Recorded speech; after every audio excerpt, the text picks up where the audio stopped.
watched him over at the Encounter Group. I watched him wherever he goes, bring hundreds, thousands across the planet into what's happening. This is how I heard from his partner, Corin Smith and Onika Best. And Janae's over there shaking her head because she was blessed to meet them as we went to the LA org. And they came in from Bermuda. And they knew the United Hood Nation story. At least to the degree I knew it, if not better. Because he, Andrew, as he's doing now, broadcast, and I would be surprised if Corin wasn't watching this live right now. Well, so far we have people from South Africa and from Bermuda, but not Corin yet. Not Corin. But since it will be recorded and displayed, people can go back and watch it anytime they want to. This is the reach, and this is a sister I met yesterday over in Leimert that is about that as well. Understanding the technology and the reach and the currentness of the internet as we're doing what we're doing unites us in a way that has yet to happen all over the planet. So anyways, in just a second, I'm gonna take the camera from him and record him talking about his understanding and knowledge about the United Hood Nation, where this is going, what 5 Points Youth Foundation's role is in this whole piece, what they're doing, because even Brad Carson is well connected to that same source of the LA Trade Tech, Global Business Incubation, all of what Andrew has been a part of for at least the last 10 years or so, and leading right up into him being involved with this United Hood Nation. And there was a meeting with the gangs only a year ago on Wednesday, which everybody couldn't get into that meeting. Andrew got into it and streamed it, and people around the world were saying, when can I hear more about that United Hood Nation meeting? When Minister Tony went to traveling with the vaccines right after this, they said, well, that's fine, but we want to hear about the United Hood Nation. What's happening with that? This is the global reach. And in Bermuda, Corin said, man, what Minister Farrakhan, the nation, Scientology, and Bloods and Crips and the gangs, he said, man, whatever y'all are doing, it affects us in our backyard in Bermuda. And we're watching America. We see Trump and all that, but we're watching what's happening in the United Hood Nation as a sense of hope, a sense of a barometer of the temperature of what's happening, because they relate to it in Bermuda in a deep, deep way. It's a very, very amazing place. I'm learning from Corin and Onika about Bermuda and how the world uses Bermuda as a corporate ground. A lot of money. I think the average income and the low income, the average income is $50,000. You're poor. If you make less than $50,000, you're poor. You know what I mean? But so if you make $50,000, you're poor. You're right on the borderline of poor. But that's a very affluent area. But you got a lot of money. But then at the core of the moral basis, the integrity, the ethics. I'm looking at the way to happiness and same thing with the nation. This is that common ground that the minister I know recognizes. Or what's going on here is you got an ethical, high ethical standard group. That without that, I don't care how much money you throw at this problem in these inner cities. If the ethics is not in, if the spirit is not right, if they don't have a certain base where they're coming from, and you can get it in a lot of places, but the doingness though, after you go to church on Sunday, feeling good, what do you do now? Day to day. So there's some programs and things that I know needed to be highlighted, and I know the ladies have to leave soon.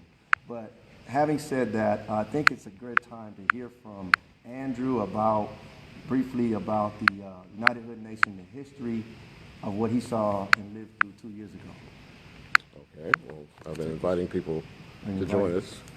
So many are still joining, but as you turn around and let them see everybody. Yeah, yes, you can. Got to see you. Okay. Well, good morning, everyone. This is Andrew Williams Jr. and another Conversations with Andrew Williams Jr. And this time it'll be streamed on Universal Citizens Media Network, UCIT.TV, as well as those joining us on Facebook Live.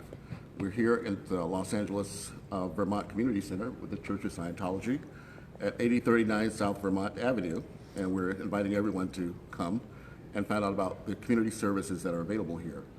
I'm very proud to say that we are in a place that launched what is now known worldwide as the United Hood Nation on July 16th, I believe it was, 2016, when there were 3,000 people outside and 300 people inside, including Mr. Khalid Shah, who will be the next person coming up. Brad Carson, who's not here, actually invited me to come in at that time to fulfill the role that I have been doing since 2000 as the Zero-Time Solutions Facilitator for Global Business Incubation. And so that's why I was here then, and that's why I'm here now. So with that, I will say that August 11th was not only the launch date of what we now know as the Watts riots here in Los Angeles, but unfortunately yesterday was also the commemoration of the events last year that found Heidi Hines was killed last year at Charlottesville. So we are now in a time of wishing peace in our streets. And that's what the community asked us to do here.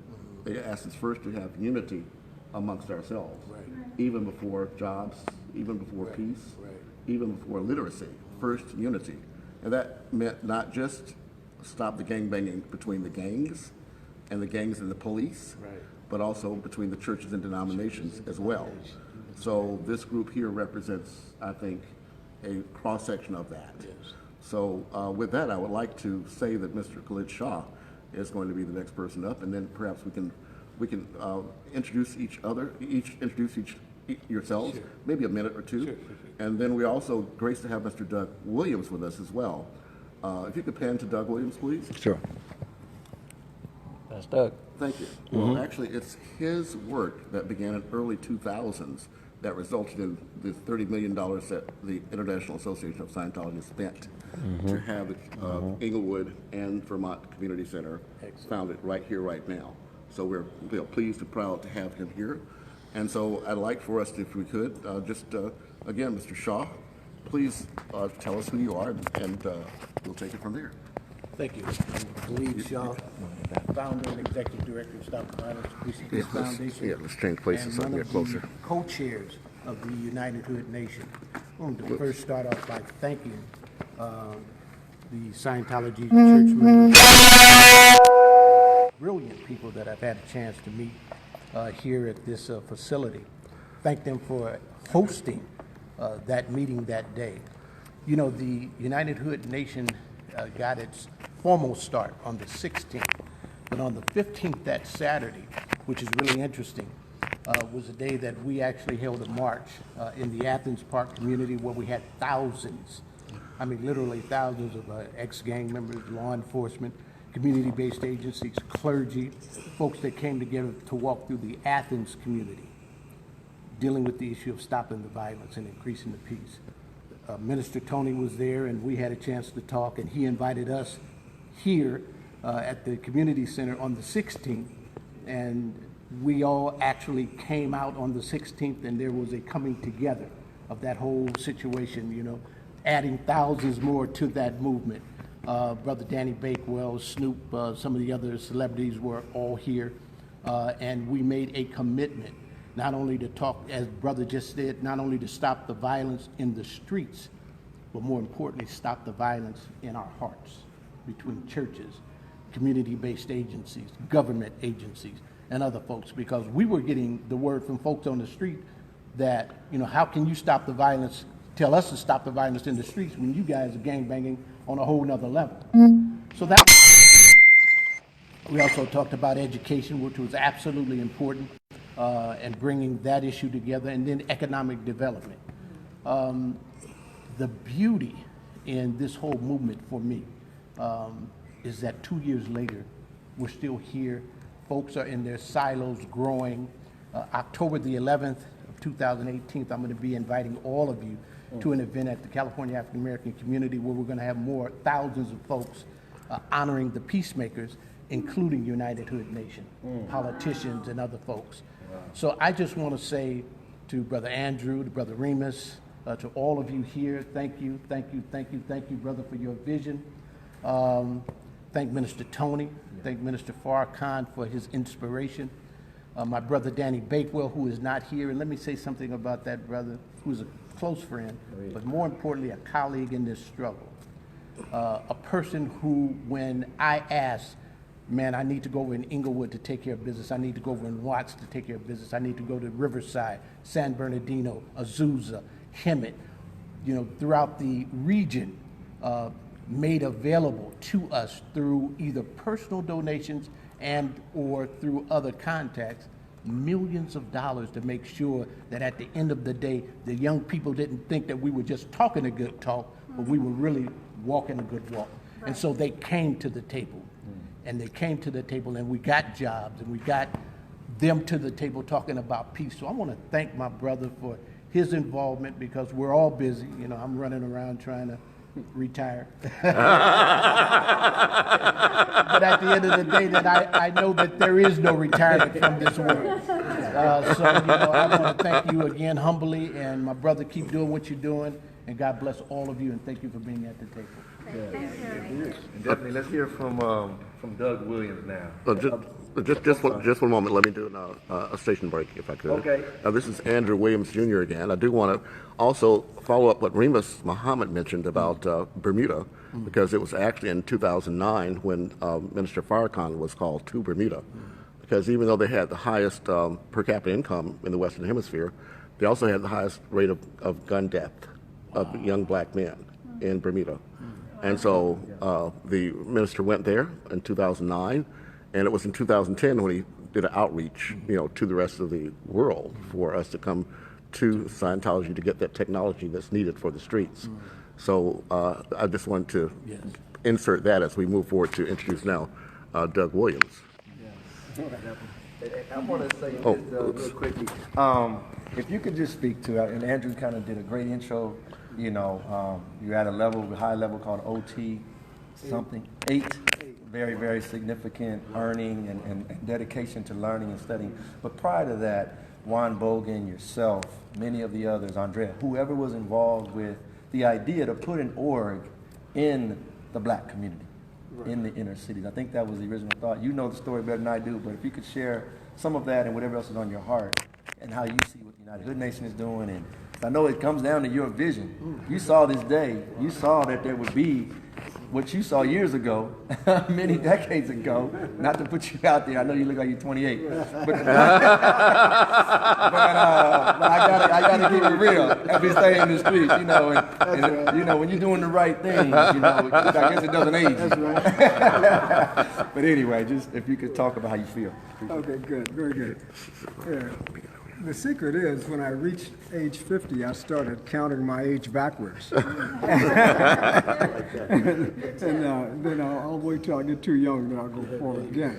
Now, a little history on an organization, Scientology organization ending up in Inglewood, is that around 1987, Patricia Harris has a physical rehabilitation business right here, right on Prairie, not far from the Forum. And she knew that I was a public speaker and a long-time Scientologist, and so she asked me, said, would you come out? She said, how much would you charge me to come out and give lectures in the lobby of my business about Scientology? And I told her, I said, I won't charge you anything. I'll be glad to do that, And so that was the beginning of it. And we would meet there, and I would give a lecture on marriage, on parenting, sometimes on education, and a few other things. But that was the beginning of it. You had some people who cared. There was Patricia Harris, Carolyn Harrison, and myself. And then pretty soon, Juan was working as a staff member at Los Angeles organization of the Church of Scientology. And then eventually, in a magnificent coup, I don't know how he pulled it off, but he got to be on staff at Inglewood, and then Carolyn Percy was the executive director for a while, and then Juan became the executive director. This is when it was a mission, am I correct? Right, right. It didn't become an org until 2011. Well, that's right. That's exactly right. It was exactly right. It was a mission for several years, and we we did what we could. We worked out of a little storefront over there on Market Street, right, and a couple of other places. And one of the things that I bring to an activity such as this, with the length of time that I've been in Scientology for 44 years, and I've gone through a lot of the training and a lot of the counseling and so forth that the church provides, is that I can sometimes align the work and the technology that L. Ron Hubbard developed that applies exactly to what we're doing right now, the steps that we're taking right now. There's a book by L. Ron Hubbard, and the title is 88008. 88008. Could you This book, and on page 47 of that book, paragraph 2, L. Ron Hubbard talks about the lowest form of thought. And people all over the world, many people are trapped in the lowest form of thought. And I'll give you an example of that. You can see a person walking their dog on a leash down the street. And the dog will walk by people, and yeah, this is the book. This is the book here. And the dog will just look at other people, but if they see another dog on a leash, the dog will rear up and start to want to fight, because that's the level of thought that dog is operating off of. You see? Now, by the same token, I'm not saying that people are dogs, but we are affected by the level of thought that we're thinking at. And when you're thinking at a certain level of thought, you think that's it. There's no level higher than that. But on page 47 of this book, he explains how people are causing trouble in life because they're at such the lowest level of thought. What you're doing in this group, you've risen above that level of thought. You see, because you're not thinking that, okay, I'm opposed to her because she's a woman and I'm a man, because she's white and I'm black. You're thinking like, okay, what do we have in common? What problems do we have in common? What solutions do we have that could come together and solve those problems? You see, that's a higher level of thought. And I want to point that out to you, that you are doing the right thing, and back it up with the actual scientific research that demonstrates that you are doing the right thing. You're growing and you're helping the community to grow, and it's actually spreading globally. And I want to acknowledge that. I want to acknowledge that. That's a very, very important thing that you're doing. I know that you know it's important. That's why you're spending the time on it. But I want to bring my experience, all my years of experience, to actually indicate to you exactly what you're doing, and it's exactly the right thing to do right now. Thank you. Well, sir, I'm going to take the editor's privilege, and I'm going to skip over you, and I'm going to come back to you, because actually it's Barbara Anderson that I'd like to spotlight next. And let me say this about Barbara, because we met Barbara a few days ago, and maybe about a month, 5 weeks ago, and we connected because Andrew, like I said, and he's been on staff, and he's been the most active, doing something in the community person, a godsend, because all of us bring certain elements that each of us individually don't bring. But I tell you, when he showed up now, the anchoring of the community and the work and the world and the MERT and just so much. But when he connected literally with Barbara, who's the West CLO, I'm messing up, the Continental Liaison Office for the West United States over ABLE. And next to her, you'll meet Zaynada in a minute over IHELP. That ABLE, she'll speak to real quickly, but when that happened, now the connection to the planet began to really kick in. And now LA now could connect to the rest of the world, and the rest of the world could connect back to LA with what's happening. So just wanted to introduce Barbara a little bit better. Excuse me. Well, thank you very Pedro, much. I need to change seats with you, please.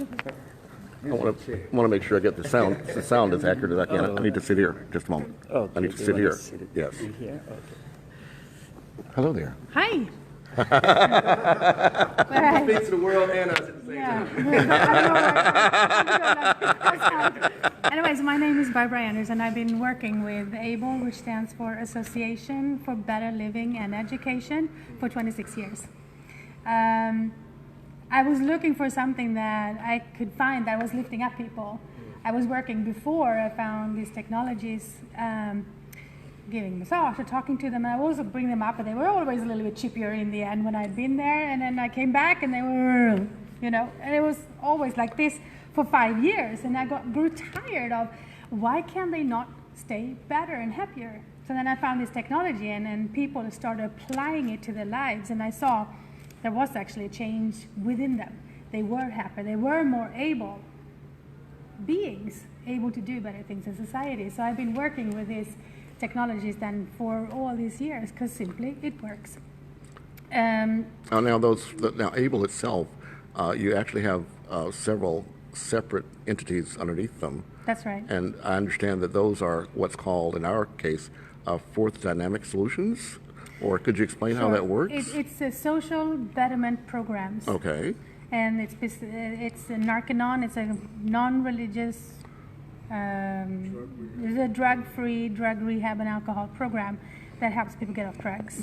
Applied scholastics through education brings up societies, help kids learn, tutoring, etc. The Way to Happiness, Common Sense Guide for Better Living, exists in 117 languages, by the way. And we have then Criminon, which is criminal reform and rehabilitation. So all these four groups bring something to the society, or we can do something with that in society. And I would love to help spread it, getting into the groups, or show what we can do with it. So that's why I'm here, and I feel privileged to be part of this. Well, I know you only mentioned four, but actually there, even though it's the fourth dynamic, there are actually 5 legs to that, and one of them is volunteer ministry. I know that you're not an expert on that, but could you tell us a little bit about it? Sure. It does not fall within ABLE because it's actually volunteer minister, meaning that it's with the Church of Scientology, but it's an activity that anyone can do, go out in society and help people, uplift them. We go out in when there's very stressful environment, like now with the fires, we're sending out people to help the firemen, or like 9/11, or all these disasters. We always have people that come in on their own free will, not getting paid. They go to these disaster areas and they help out in whatever is needed and wanted. Okay, thank you so much. Yeah, sure. One more musical chair. Zenaida, it's your turn now. Yeah, let I me need just say to a get- little bit about Zenaida from Puerto Rico.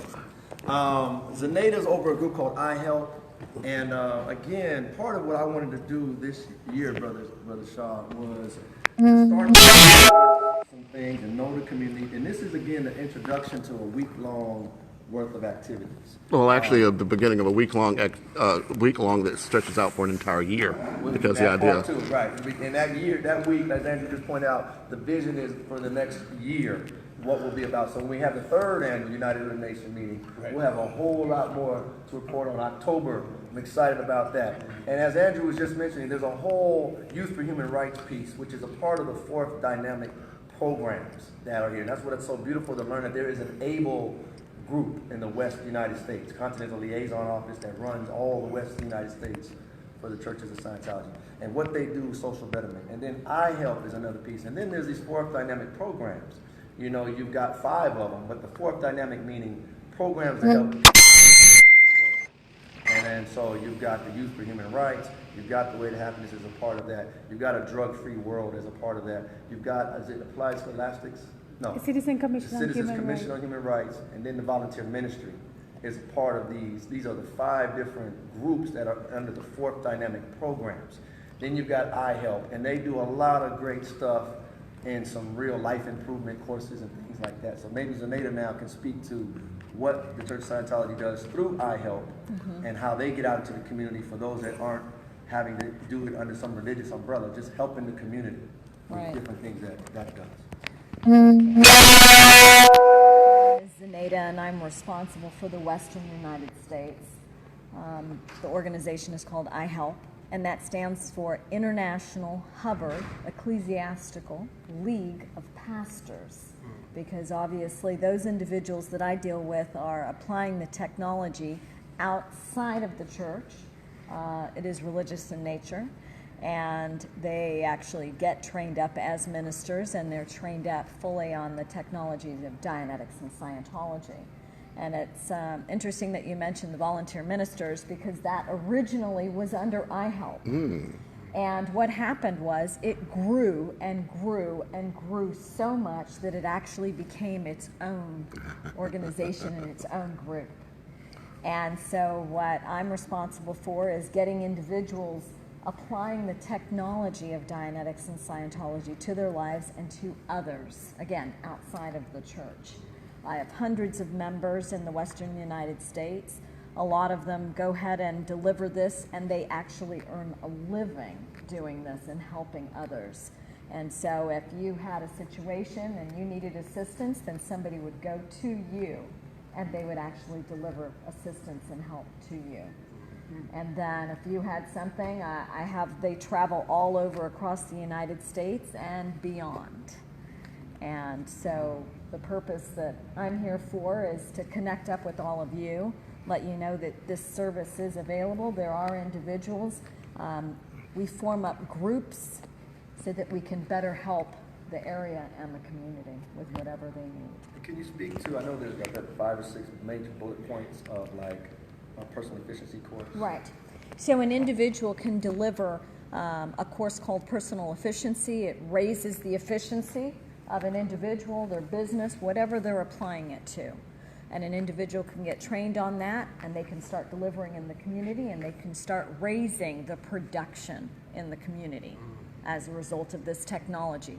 It's based off a book called Problems of Work that L. Ron Hubbard wrote. Then also there's life improvement courses. These courses are very, very simple technology written by L. Ron Hubbard, and an individual can do that in all the different areas of life. If you wanted to get tools, better tools for your workplace and so forth, there's a course that deals with that. If you have all the different individuals that you deal with, let's say they need better organization, there's effective time management course that you could do. If you were looking at, improving relationships with others, there's technology on that. So the individuals that are part of iHelp can actually go out to any area and deliver those courses. Again, for the community, to businesses and so forth. And then there's also another part as far as groups that use the technology contained in books written by L. Ron Hubbard, and they form groups. They're not doing it for any sort of income or anything. They're just doing it to help. Yeah. There's a whole, thank you so much, Anita. And as this whole thing, again, I wanted people to know that I wasn't able to get Wise here, but we'll see if we can get them here this week. There's a whole technology on just administration of life, to administer anything, to manage anything effectively. There's a whole, if you look around, you see the building, you see the spot in Inglewood, you see any of the Scientology orgs, if nothing else, they are well organized. They're modern, right down to the modern time, and there's a reason for that. It doesn't just happen. There's an actual guidance to make that happen. Whatever church, organization, anything you're running, run better, there's a whole technology on that. And the duplication of it. One thing that we're good at in the black community, from my vantage point, I can speak to it because I'm raised in it, is we start a lot of things. But we seem to have a bit of a problem with finishing things and having enough ideas, technology, understanding to keep that thing going. You know what I mean? And that's where I know we could stand to gain a lot from what is done inside of here. And so that was a piece. And understand, everybody, that all week, Zenaida has agreed to come back on Monday, tomorrow, from, was it 9 to 11? 10 to 2, something. 10 to 2? Yeah. Okay. Oh, that's right. I take that back. Somebody else I'm thinking about. That was Joni. So maybe on a different day. But the whole idea was, now for those that want to learn more about what Zenaida has just shared today, they can come back now and get more into details with that from 10 to 2 tomorrow. She'll be available. We have some phenomenal footage and different little clips, 30 seconds here, just to be, and some testimonies about what that is, and along with other people. So this is the way this has been set up. And I know that Barbara with Abel has agreed to come back on Wednesday. Was it 8:30 or so, 9 in the morning, or be available probably around 10 for her piece. Again, 10 to whatever time Barbara can stick around for. And now other people in the community that aren't here yet, that I know they're on their way, do things. A gentleman named Rodney Brown. He's involved with homelessness and actual housing. And there's a lot of programs. And inside what he does, he needs programs to deliver. As Brother Khalid Shah, I know, has been in the trenches with these conversations as well, of wanting to and actually doing things with people to solve real-time situations. You know, some people have stepped up for many years and have been housing people and calling somebody at 1, 2 in the morning, whatever day of the week it is, and making things happen, a safe place to go, or somebody that can just come talk to somebody. And that's been happening. And I'm excited about that having even reassuring itself even more with the unity of that. And that's what I'm so excited about LA Trade Tech. I believe that my man here spoke for the first time at LA Trade Tech in the Encounter Group, because he's a student. And I want to just segue that into letting Coach R.T. Maddox, affectionately known as R.T., and Coach, but speak to what he does, why he's here, and what's on his heart. Okay, so my name is R.T. Maddox, Coach R.T. Maddox. Okay. I Thank you. I've been working in the community with the youth. Just a moment, please. The world is Hollywood wants break. to hear every word you say.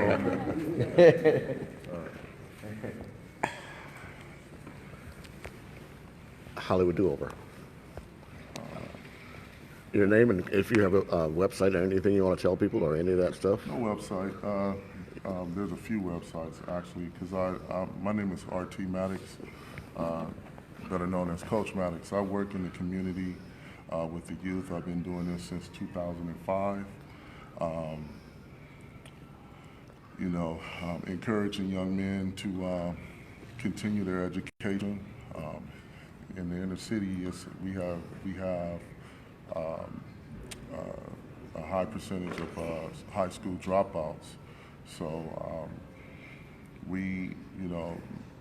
myself and the groups that I work with, we encourage the young men and women to continue school and go, and try to, get into college. We provide assistance with SAT tutorings. We also provide assistance with tutoring and things of that nature. It's been a long journey.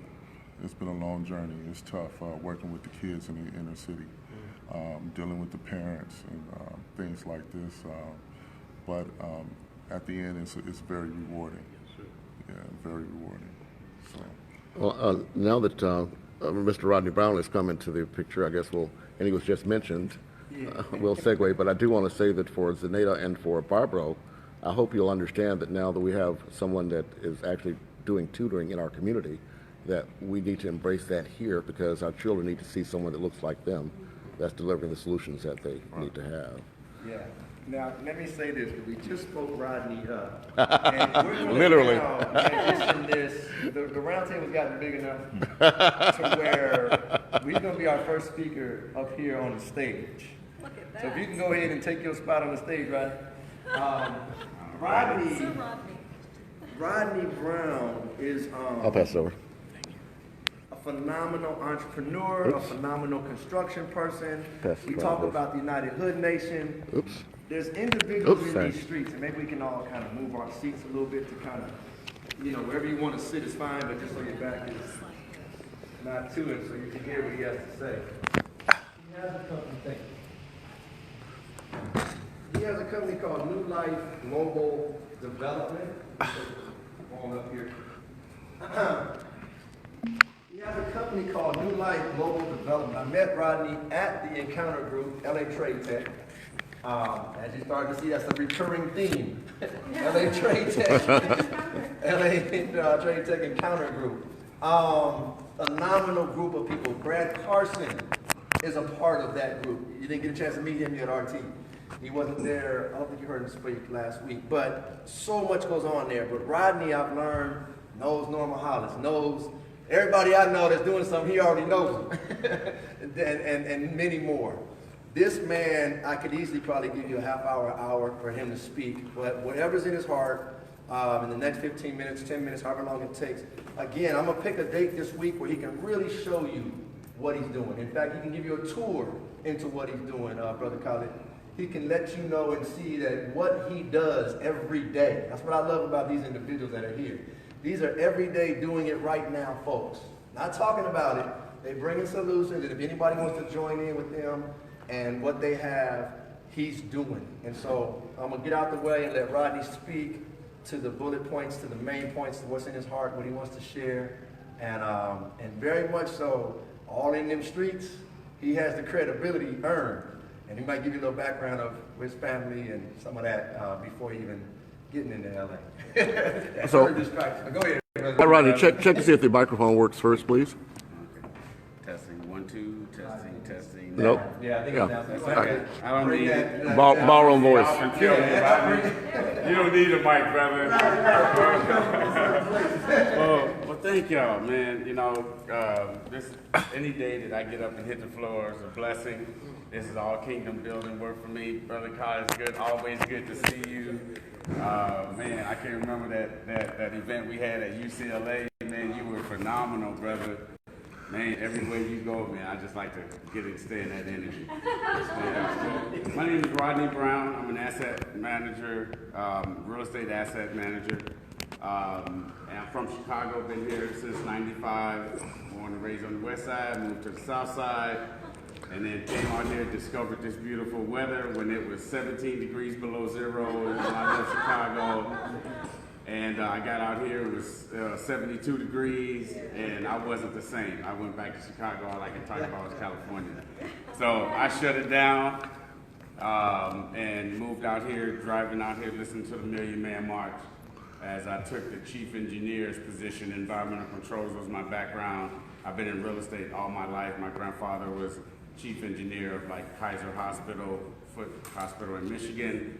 My father was chief engineer of like Westfield Mall, he had mall, and my uncles all had residential apartment units.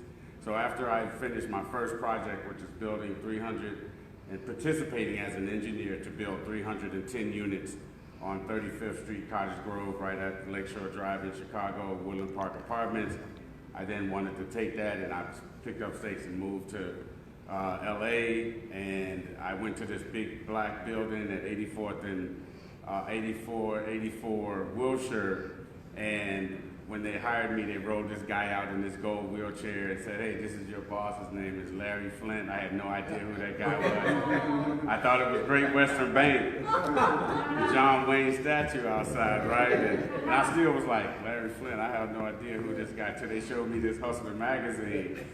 So it started from there. My last project as an engineer was at UCLA, building the Student International Center on Gailey. And then I started studying asset management and just taking people that had problems with real estate and helping them to stabilize that real estate portfolio, not selling. So my whole mission is to go into the African American community and show them ways to make that asset perform so we don't sell.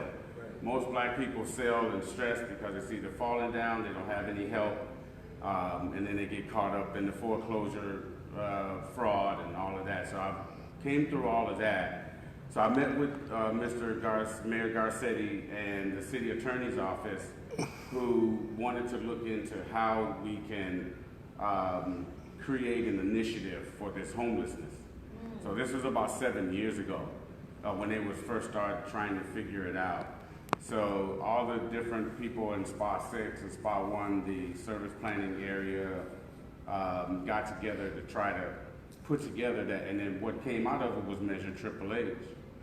And since then, we started looking at building accessory dwelling units, or some people term it affordable dwelling units, ADUs in your backyard. If you have a small house on a large lot now without many restrictions, you can build a structure in your backyard, not just a duplex or a fourplex, but something that would house 15 people and take them off the street So the city says now what we'll do is we'll pay $600 to $900 a month per bed if you can create a structure where it's like maybe 8 rooms on the bottom with 3 bathrooms and the same on the top, and you have 16 rooms times 650, 900, do the math.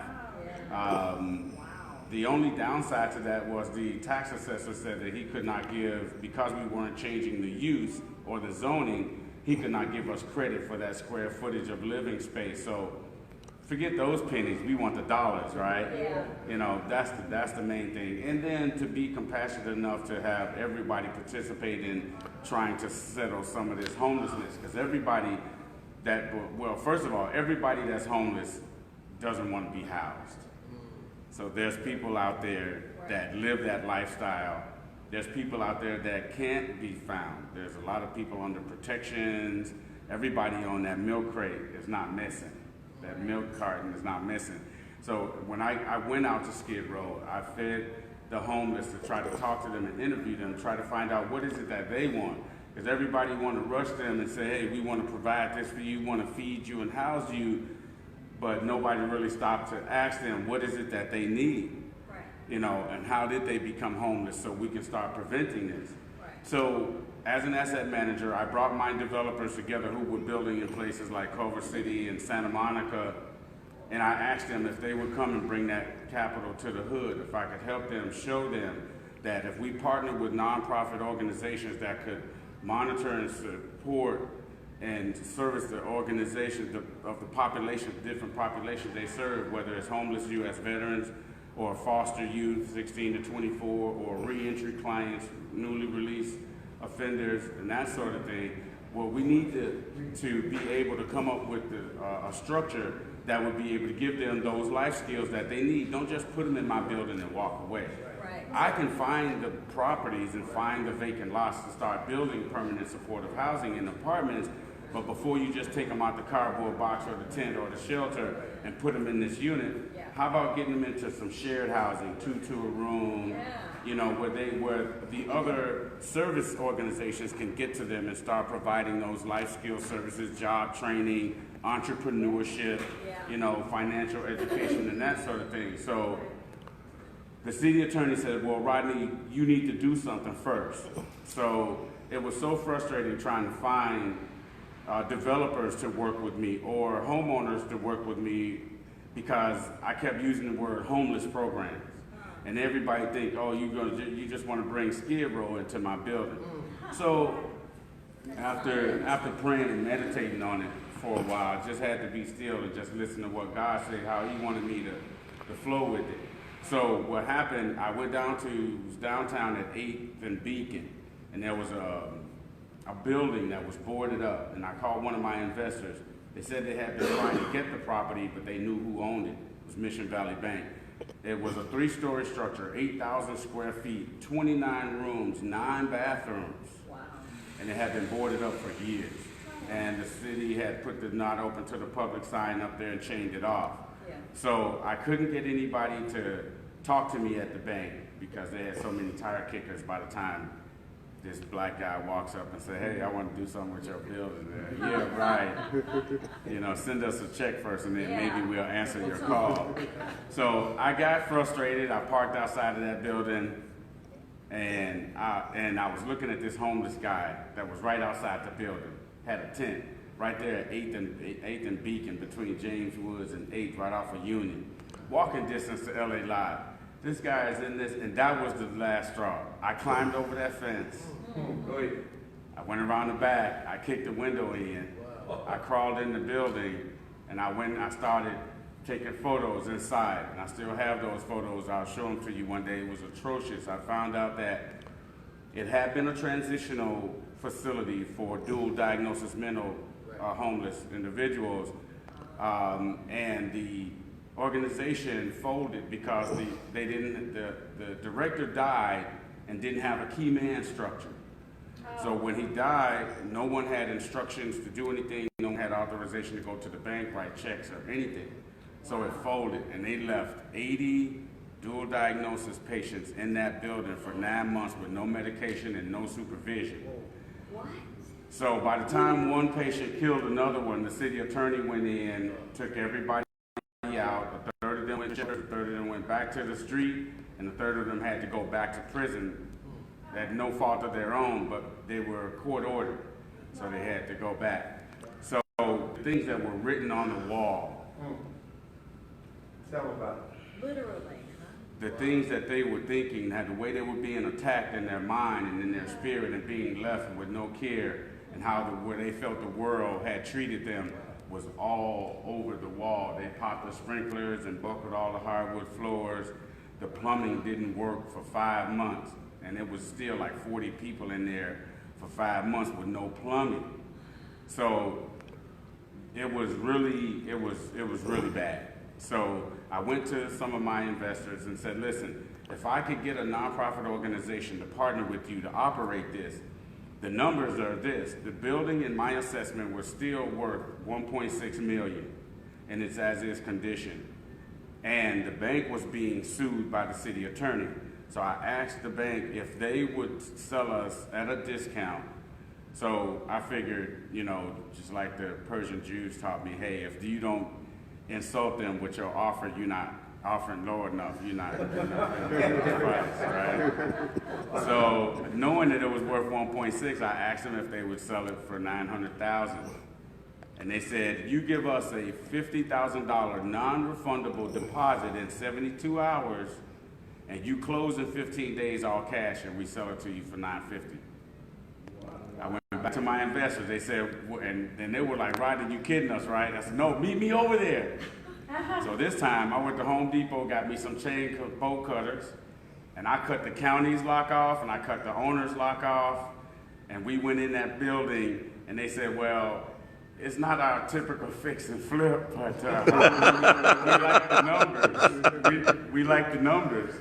So the calculations were, if I could get 74 people in there, the county was paying $750 per bed at 80 beds. So I called it, that's per month. Per month. Wow. So they were like, okay, they was like, let's do it. They signed shaking in their boots. Like, still, with all that spread, even if we failed, they would have made 23% return on their money.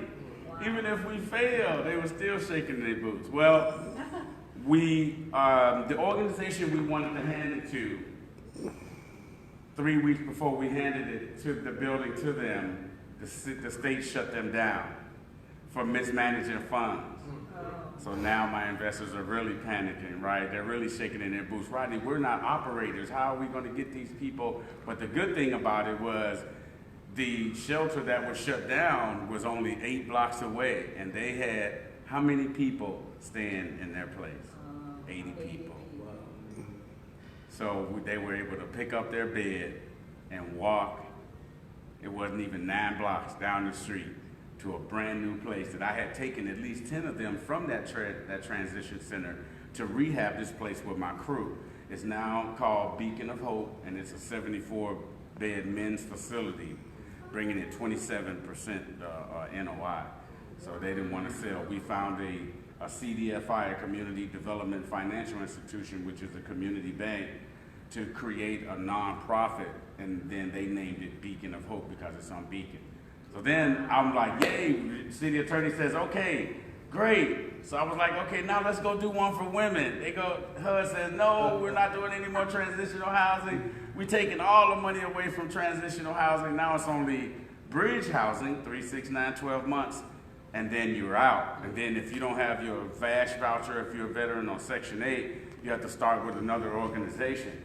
So that being said, I stopped and I went back to my developers and said, now we have to do permanent supportive housing. They said, the only thing we want to fund now is permanent supportive housing. So after buying 38 buildings in the Haroni Investments portfolio to try to bring in people, I then started finding vacant lots. And I started marking out vacant lots that are in CD8 and CD9. So I went to Curran and Marquise, and to say, I want to build affordable housing in this neighborhood.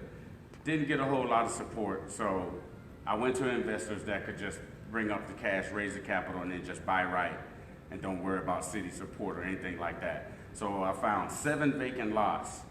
The first one is 83rd and Figueroa, right here, this 3-story building, brand new building at 83rd Street in Figueroa, a block from Kipp School. That's 37 units. We finished that in 2016. I did the ribbon cutting on my birthday, September 7th. And the second one is coming up now at Hyde Park Boulevard and West Ave. It's a 5-story big construction going on there. There's 51 units there. The third one is going to be at 61st and Crenshaw, where the train is in front across from that Taco Bell. That's going to be 124 units. And I just closed on 4 more vacant lots just within a 1-mile radius of where we're standing right now. The last one, which is 1950 Florence, which is 2 blocks east of Western, that big vacant lot on the south side of the street. There was a marijuana dispensary little thing on the vacant lot. I thought they was giving it away over there. It was like In-N-Out Burger over there last year. We had booted them out of there. Now we're ready to break ground. That's going to be 124 units there on Florence. So now that we have permanent supportive housing sort of on autopilot, we have to back up and now engage the community to start building these accessory dwelling units in the back. If you're losing your property to foreclosure, if you need additional income, the city will allow you to build that without parking restriction impact, without setback restrictions, and you could do a nice 5-6 figures by helping house this homeless. So the city and Mark Ridley Thomas, we got together, everybody created this Everyone In campaign to try to stave off, educate the community about homelessness, and also be able to get everybody involved. So in that, I'm looking for people that have real estate, that have distressed real estate, whether it's churches, private homeowners, people that need help. We need to redevelop our handiworker program. There's so many senior citizens, the children have left, and they don't have anyone to really go out and fix their plumbing or give them a new roof and that sort of thing. And there's at least 5,000 citizens right within walking distance of us right now that have the capital to pay us, but most time people rob them because they don't have anybody that care. They'll, contractors that are unlicensed will go up and take their material money and just bail because they're senior citizens. Then what they do, they just let fall down because they don't trust anyone. Right. So we have to do something. So I try to find a way, how do I get into, I had to find the different ways. So I went to the American Red Cross. I'm on the disaster. I think we were responsible for 30 house fires at night, every night here in LA. And the majority of the people that have to come to help those in our community come from Santa Monica, Torrance. I'm like, where's our people? Yeah.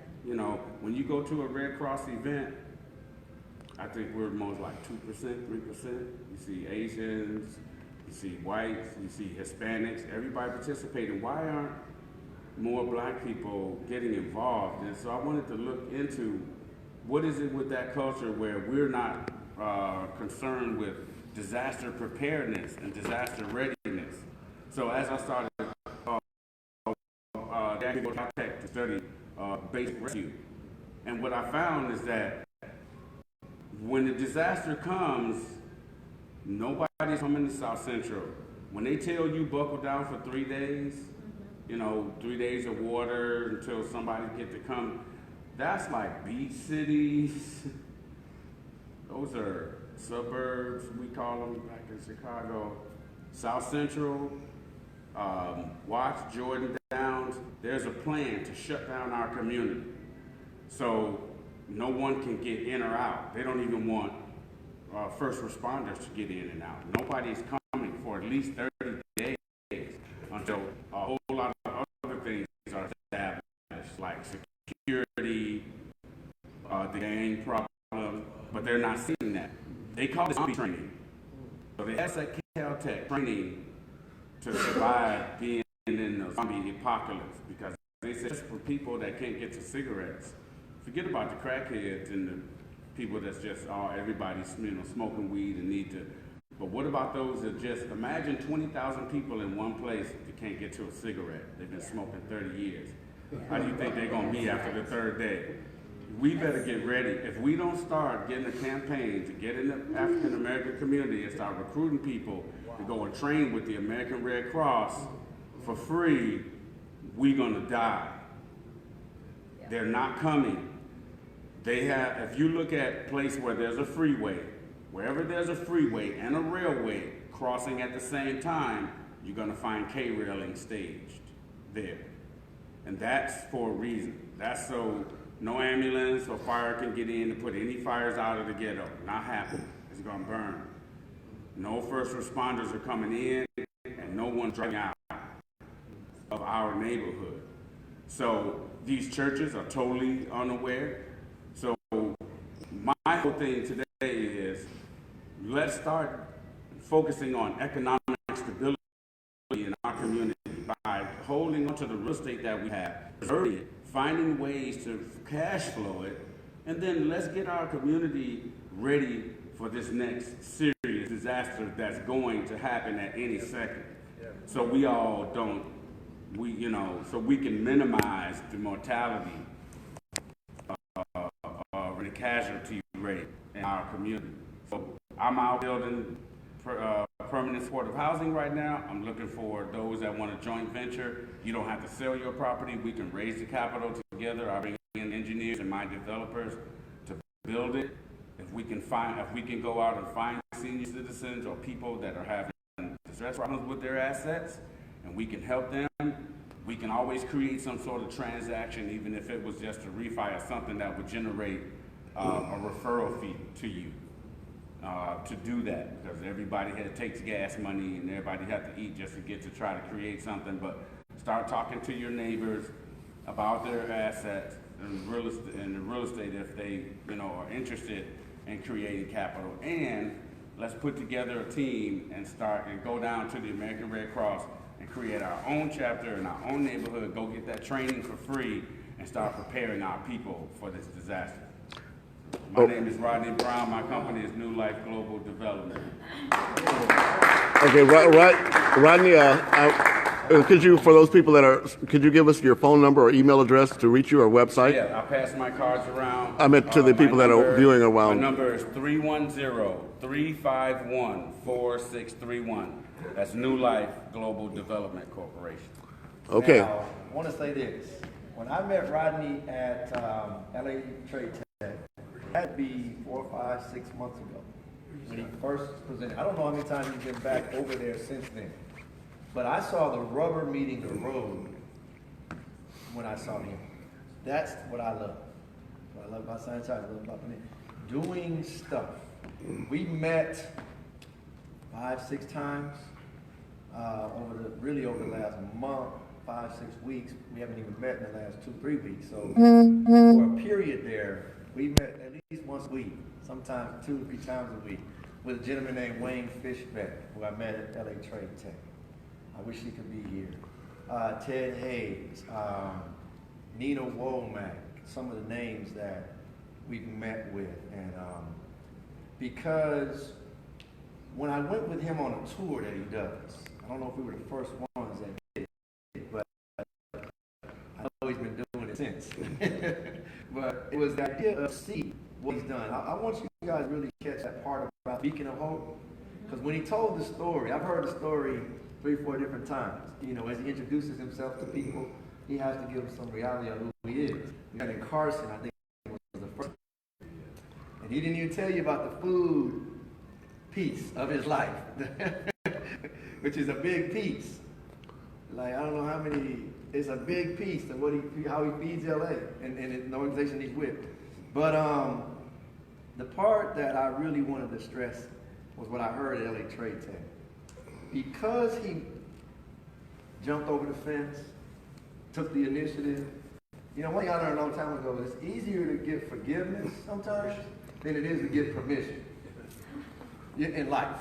There's that point sometimes where, should I do it, should I not do it? I'm not going to probably get permission, but I can get forgiveness. So you go ahead and do it. And this man, I watched that spirit in many venues, sports, stories, autobiographies, but I'm watching a live being that's challenging and doing things. And I'm watching the support come behind him. And these investors, that he was wise enough to position himself in a position, get ownership, Can you hold this for me? and then have the actual investors, you caught that part of the story, that when that went well, and they got, I don't know what percentage, 27% or coming on a monthly basis now, it's hard to get a 27% return on your money. And if you just go put it in the bank, maybe half 1% or something, I don't know. But the point is, they said, they gave him a green light to say, we need to do that again, because that's money, and there's housing. And so we have so many millions, if not more, of dollars for you, Rodney. If you can just find 2,000 units, 1,000 units, it's something along those lines. And he could share details about that. And that's what led to where the places he's talked about. Because he has the funding to go build units that these investors know are going to be fueled by government money at $600, $700, $800, $900 per unit, if they existed, that the government is going to pay whoever owns that land to house these homeless people. This is how much of a demand it is to fix Skid Row, to fix the homelessness issue. But along the way, he's got a setup that I learned that at his places where there's, over here on Hyde Park, 50-some units, I think. 51. In September, they're going to have the groundbreaking ceremony in a month or so.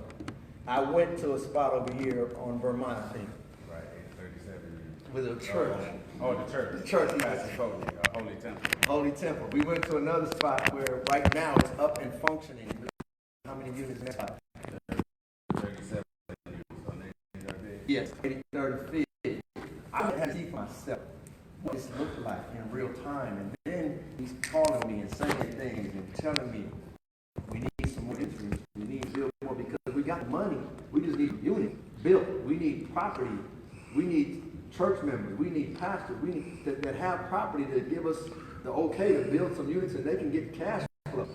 Because it's, and not only that, in this unit, there's a whole mental assistance kind of thing that has to go along with that program. How to handle these individuals, programs to put in place, correct me if I'm wrong, programs that he has to develop to help these individuals. Especially veterans right now. Any veterans in the house? Any Anybody veterans? know any veterans? Well, okay, thank you, sir, for your service. Which branch? Army. Okay, Army as well. Army as well. I was The V- raised that. Is that all right? Army branch. All right, Army branch count two. They count two. So the VA recently contacted our group now that we have physicians and doctors in our group and asked us if we could start providing health care and housing for veterans. So we said, yeah, I mean, we would just include them into the whole mix. And so they said, well, we need drug and alcohol treatment for them as well. So once we got licensed to do the drug and alcohol treatment, they're asking us to expand into our housing. So now we have 61 beds. We have 10 mansions. 8 of them are in Altadena, Pasadena area, and 2 are in Antelope Valley, Lancaster, Palmdale. And so once we did that, the VA gave us a contract for 30, 60, 90 days to do drug and alcohol treatment at $2,400 a day. So we've now ramped up and we need all the help we can get right now because we were, that whole billing system is a whole new, creature, and then doing intake, get better calling every day. We're in Region 5, so we can do everything from Arizona all the way up to Washington, Hawaii. We can service them with a TV or a choice. Let me, and he'll be back. Let me say this. The opioid crisis that's getting attention national, not international. There's an agreement there that says this is not the best way to go. But there's not many entrepreneurs or individuals that are outside of business as usual doing So what happened? In the absence of Rodney, this is what keeps happening. Because there's no other alternative in place that is working. He, as an entrepreneur, I realize, has a lot of leeway in setting up the program.